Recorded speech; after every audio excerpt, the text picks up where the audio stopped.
Je vous salue dans le nom de Jésus. Aujourd'hui, c'est encore un autre temps pour nous de partager avec vous la parole de Dieu.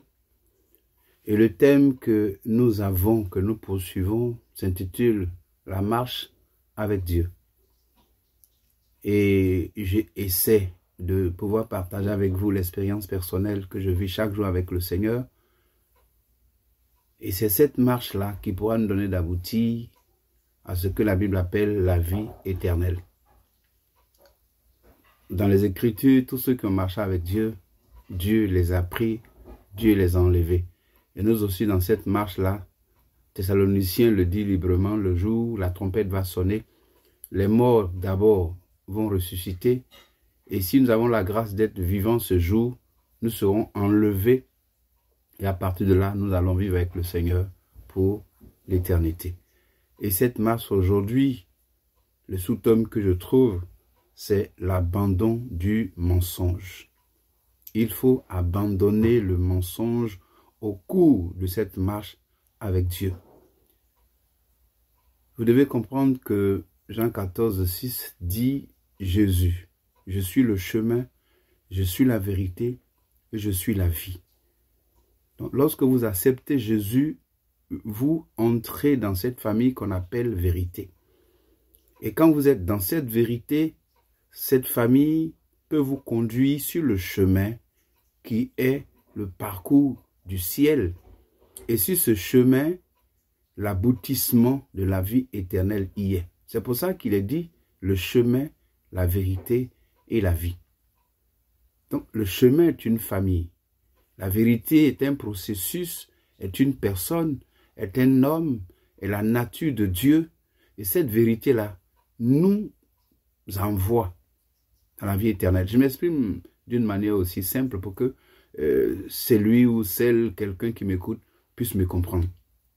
Donc aujourd'hui, nous allons parler de abandon du mensonge.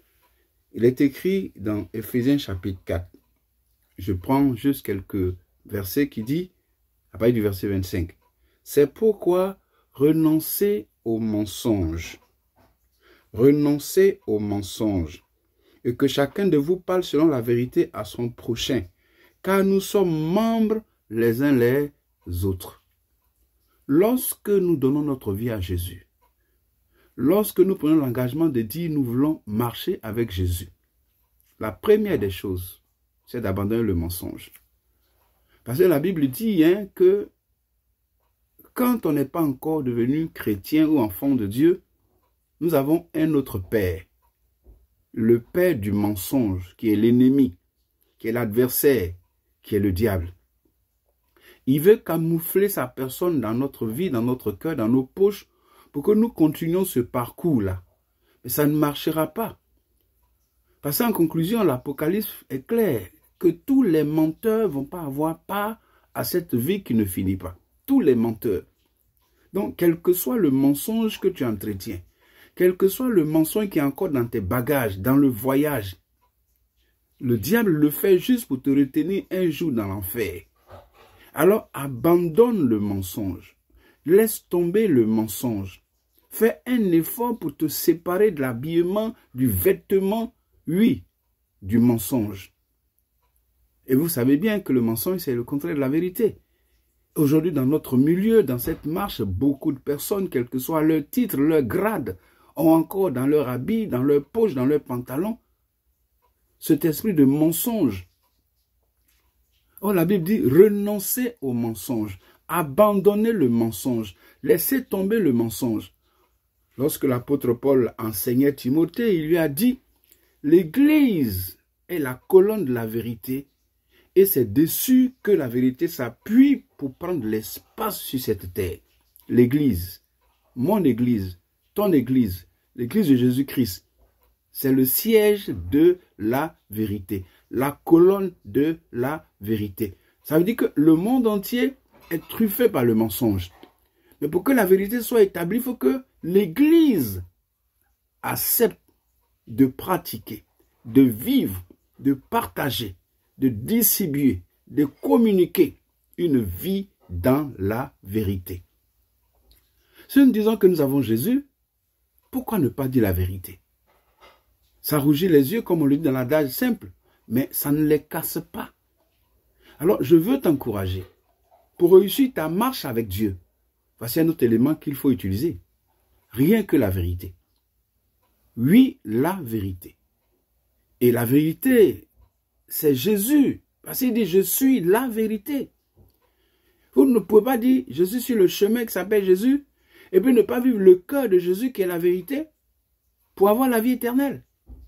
Vous voulez vivre comme les 5 femmes vierges, cette histoire que tout le monde connaît, elles étaient 10, 5 ont pu entrer, 5 n'ont pas pu entrer, c'est parce que quelque part il y avait un mensonge dans leur vie. Il y avait un mensonge dans leur vie.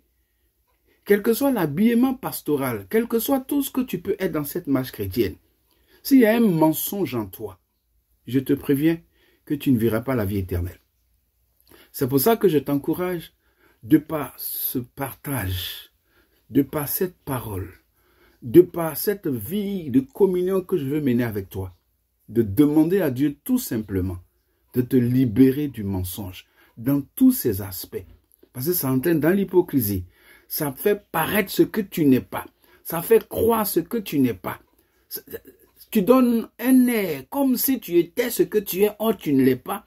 Parce qu'au fond, tu es habillé de mensonges. Mais la parole de Dieu est claire. Hein? Il n'y a rien de caché qui ne sera découvert. Si tu vis dans le mensonge, un jour tu seras piégé et la honte va tomber sur toi. Tu dis dans la vérité, la Bible dit quoi? Oui, quand je tourne vers lui les regards, le psaume l'a précisé, mon visage n'est pas dans la connaissance de la honte. Bien-aimé, abandonne le mensonge. Prends l'engagement de marcher avec Dieu de vérité en vérité et tu auras la vie éternelle. C'est juste cette parole que je voulais partager avec toi. Oui, j'ai lutté longtemps avec le mensonge dans cette marche chrétienne de près de 42 ans. Ça n'a pas été facile pour moi. Mais le jour où j'ai compris que avec le mensonge, je reviens en arrière dans l'enfer, puisque j'ai quitté l'enfer pour la vie éternelle, alors j'ai opté pour vivre dans la vérité. Or, la vérité, c'est Jésus. Qui dit vérité, dit Jésus. Alors, accepte-le et abandonne le mensonge. C'est dans le nom de Jésus que je prie pour toi, pour que désormais tu vives la vérité, aujourd'hui et à jamais.